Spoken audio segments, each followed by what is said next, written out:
ये कहानी काफ़ी पुरानी है और ये उस वक्त की कहानी है जब मैं ज़िंदा था। हाँ, अब मैं मर चुका हूँ। उस रात काफ़ी बारिश हो रही थी और इस वक्त रात के 11:30 हो रहे थे।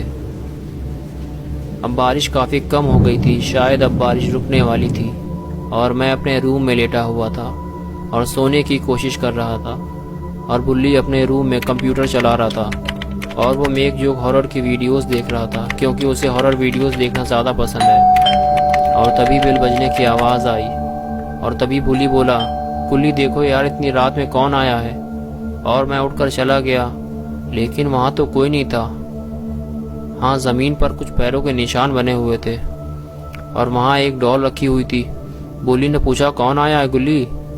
मैंने कहा, भाई कोई नहीं, बस ये डॉल ही रखी हुई थी। बुल्ली ने कहा, लेकिन ये डॉल हमारे दरवाजे पर कौन रख गया है और क्यों? हो सकता है कि बाद में वो इसे लेने आए। मैंने कहा, लेकिन मैं इसे अपने रूम में नहीं रखूंगा, न जाने ये डॉल किसकी है। बुल्ली ने कहा, ठीक है, तुम इसे यहीं छोड़ दो। और फिर मैं अपने रूम में चला गया। बुल्ली भी अपना काम करने लगा।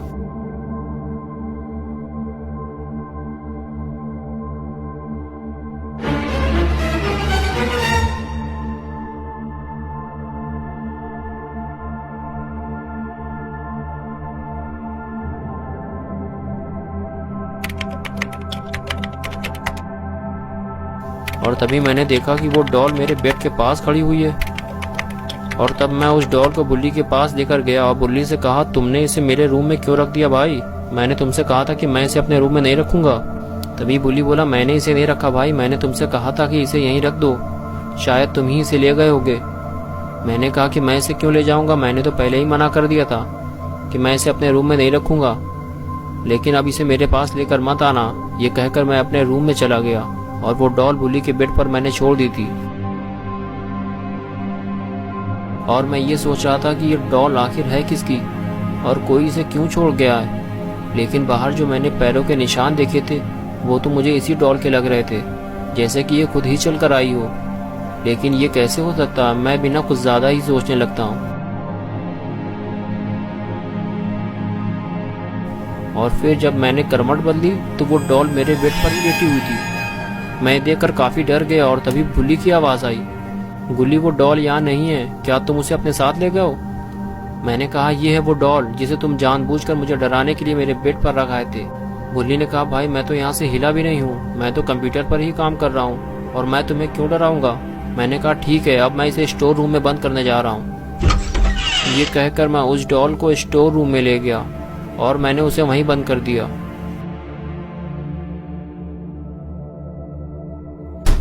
फिर मैं बुल्ली के पास गया और बुल्ली से कहा कि मुझे ये डॉल बड़ी अजीब लग रही है और अगर तुमने इसे मेरे रूम में नहीं रखा था तो वो मेरे पास कैसे आ गई?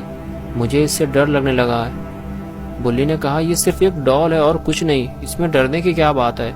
हाँ, ये बात थोड़ी अजीब है कि ये डॉल तुम्हारे पास कैसे पहुंच जाती है, ये तो मेरे भी समझ में नहीं आ रहा। ठीक है, अगर कल इसे कोई लेने नहीं आया तो मैं खुद इसे उस कुएं में फेंक दूंगा जो हमारे घर के सामने है, क्योंकि वो काफी पुराना कुआं है और उसका पानी भी अब कोई नहीं पीता, ना उसके पास कोई जाता है। अब तुम जाकर सो जाओ।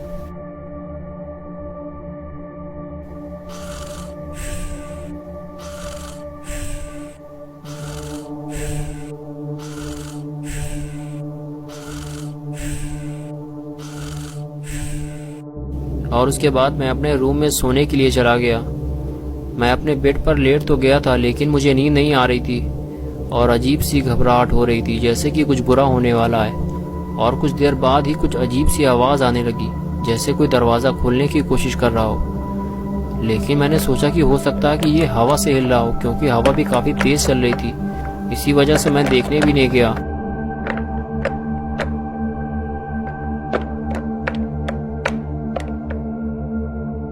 और फिर दरवाज़ा खुलने की आवाज़ आई, जिसने मेरी धड़कनों को बढ़ा दिया, क्योंकि मैं जानता था कि हवा कितनी भी तेज़ हो लेकिन दरवाज़ा अपने आप नहीं खुल सकता। और फिर चेन सॉ चलने की आवाज़ आने लगी। हाँ, वही चेन सॉ जो अक्सर पेड़ काटने के काम में लाया जाता है। लेकिन वो तो स्टोर रूम में रखा हुआ था। फिर मुझे याद आया कि वो डॉल भी मैंने स्टोर में बंद कर दिया था। कहीं उसने स्टोर का दरवाज़ा तो नहीं खोल लिया। अगर इस डॉल ने कुछ गड़बड़ की ना तो आज इसकी शामत आ जाएगी। मैं उसे उठाकर बाहर फेंक दूंगा। और मैं फ़ौरन उठकर गया तो देखा कि वो डॉल स्टोर से बाहर आ चुकी थी और उसके हाथ में चेनसॉ था और वो बिल्ली की गर्दन काट रही थी और अब उसका सर धड़ से अलग हो चुका था। और ये देखकर मैं बहुत ज़्यादा डर गया और मैं सीधे घर से बाहर भागा और वो मेरे पीछे पीछे आने लगी, लेकिन मैं भागता रहा क्योंकि मैं मरना नहीं चाहता था।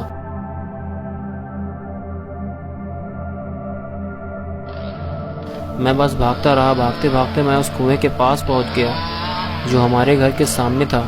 यह काफ़ी पुराना कुआं था और यहाँ के लोगों का कहना था कि इस कुएं में कभी भी झांकना नहीं चाहिए क्योंकि इसमें झांकने वाला जिंदा नहीं बचता।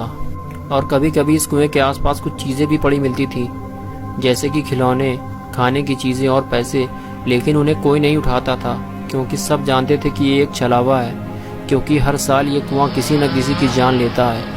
और अब मुझे यकीन हो गया था कि ये डॉल भी इसी कुएं से आई है और इसे हमें अपने घर में नहीं रखना चाहिए था, लेकिन इसे रखने की सज़ा हमें मिल चुकी थी। मेरा दोस्त बुल्ली मर चुका था, लेकिन मैं मरना नहीं चाहता था। मैं बस छुपा हुआ था और ये सोच रहा था कि वो डॉल जहाँ से भी आई है वो वापस चली जाए। और तभी कुएं में कुछ गिरने की आवाज़ आई। मुझे लगा कि वो डॉल शायद इसी कुएं से आई थी और इसी कुएं में वापस चली गई है। और तभी मैंने उस कुएं में झाँक कर देखा, लेकिन मैं एक बात भूल गया कि इस कुएं में झाँकने वाला जिंदा नहीं बचता। और कुएं में झाँकने की कीमत मैंने अपनी जान देकर चुकाई।